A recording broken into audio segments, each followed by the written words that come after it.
I live in a higher-end, 4-family apartment building. There are 2 units on each side, and a large common area in the middle that connects to a closed backyard. It's quite a nice place. My girlfriend and I moved in here about 6 months ago. Our neighbors are very nice people. We are in Unit 1. A young man and his wife live across the hall in Unit 2. A woman and her son live above us in 3, and a cliché mother, father, son, daughter family live in Unit 4. About a week and a half ago, while in the hallway, we bumped into the young couple from next door, Anna and Matt. They informed us that Anna's mother was going to be staying with them for a few days. Her brother was in the process of getting her into a nursing home and had received an offer too good to pass up when selling her home, and was unable to take her in during the interim. They were letting us know because her mother has severe dementia and Alzheimer's and is prone to sneaking out and walking around. They assured us that they were taking every precaution and that there shouldn't be an issue, but just wanted to let us know as a courtesy, which we appreciated. We said that she would definitely in the safest place to be, as the only exit from our apartment without a key is the front door, and the rest of the place is enclosed. We went about our business and forgot all about the brief conversation until a few nights ago. Our bedroom is in the back of our apartment, and one of the windows faces the common area/courtyard. I was asleep facing away from the window. Something woke me up. I'm not sure if it was tapping on the window or rustling of leaves or what, but I rolled over and jumped into bed. Our blinds were drawn, but turned just a bit so one could barely see outside, and there was an old woman standing at our window, arms at her sides, just peering in. The woman was tall and thin, her hair pure white and wild, and her eyes. The whites of her eyes seemed to glow in the darkness. It seemed as if she was staring directly at me, through me even.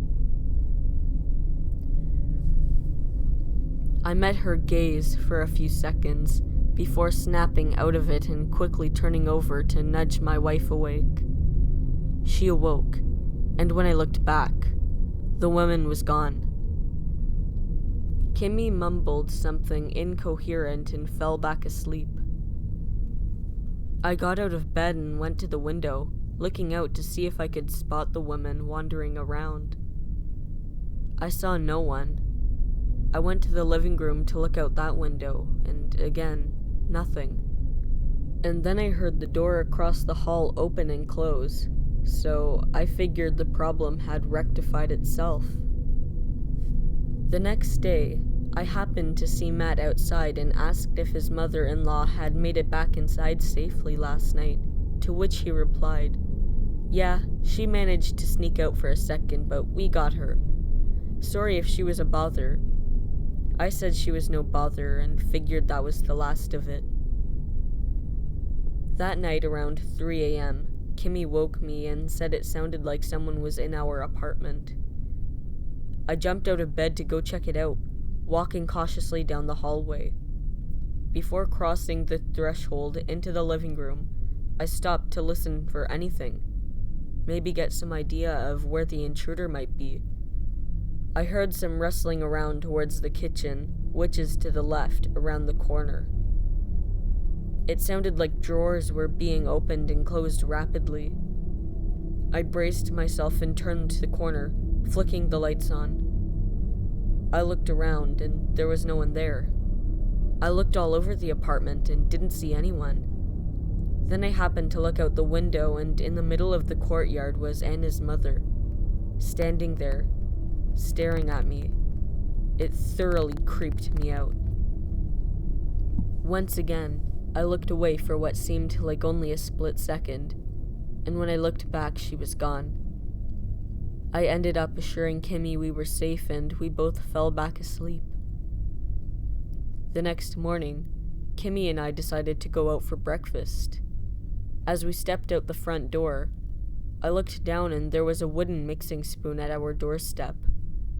It thoroughly freaked me out, but the logical explanation is that Anna's mother had tossed it out their door or something.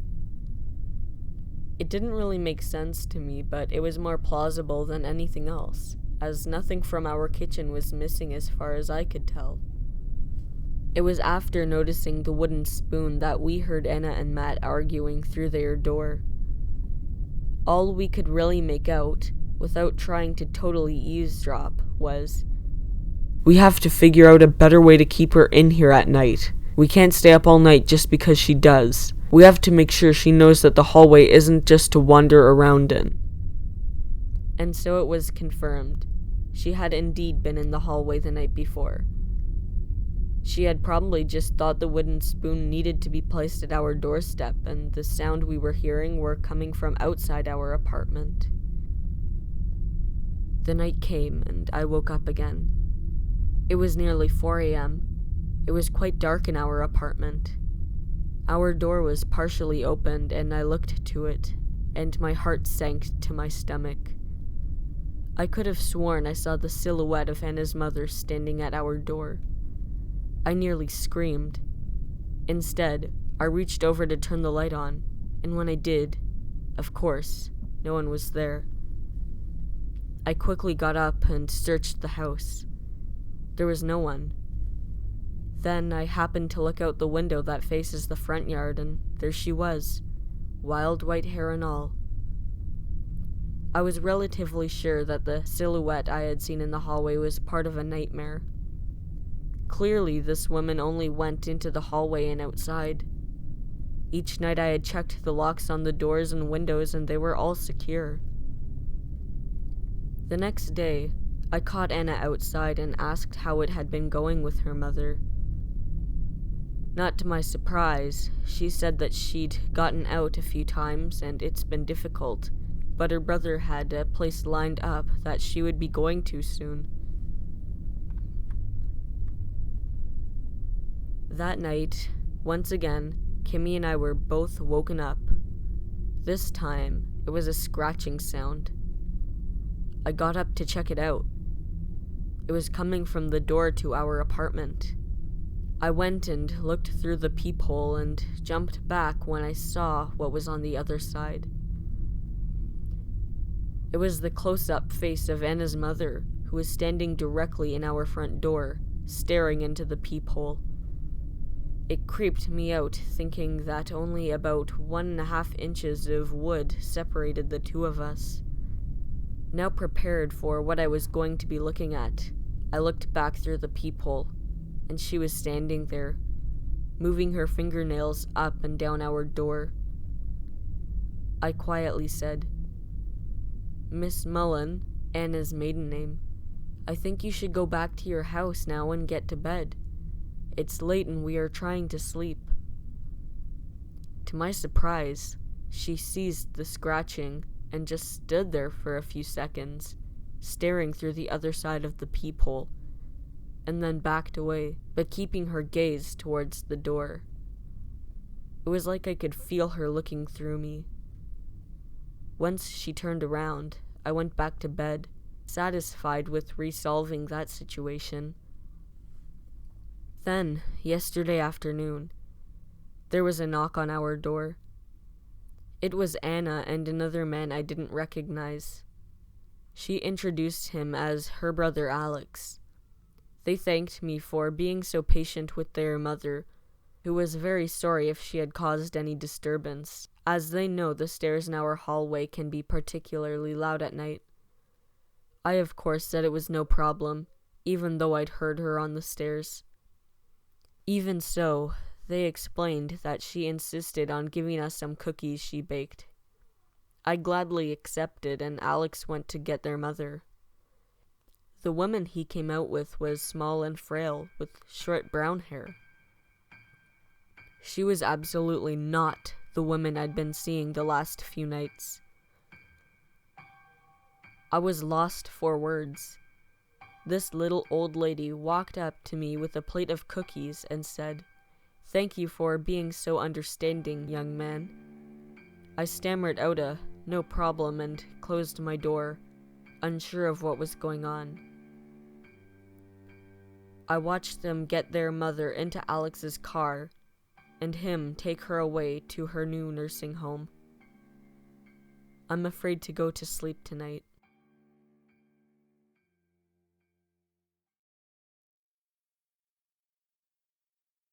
So this is a story that happened to my mom's friend in Korea about 10 years ago. Every time I hear the story, I still get chills. My mom's friend lived in an apartment complex in Seoul. She was a stay-at-home mother with a young daughter, and her husband worked during the days. One day, she was coming home from running errands with her daughter and got onto the elevator in her building. When she got on, she noticed that there was a man wearing a cap and a yellow raincoat, and he kept his head low so that she couldn't really see his face. She immediately felt really uneasy, and she made her daughter stand to her side, furthest away from the man. What made her feel even more uncomfortable was that when she pressed the button for her floor, there was no other number lit. And on top of that, she noticed that the man was carrying something wrapped inside newspaper close to his side. Things started to click in my mom's friend's head, and she started to panic and decided to take out her cell phone and pretend she was calling home to her husband, who was obviously really not at home and at work.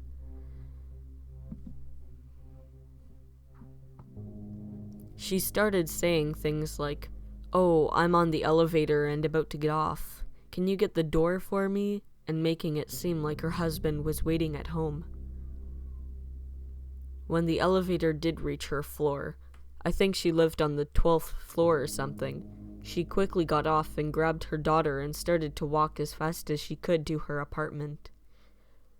She noticed that the man also got off on her floor and was slowly following her down the hallway. When my mom's friend got to her door, she started to bang on it and shout, "Hey husband, dear, I'm home, please open the door," and kind of pretend like he was coming to answer the door. Upon seeing this, the man in the yellow raincoat started to walk away and back towards the elevator. When he seemed to be far away enough, my mom's friend quickly picked up her daughter and slid open the door's passcode thingy.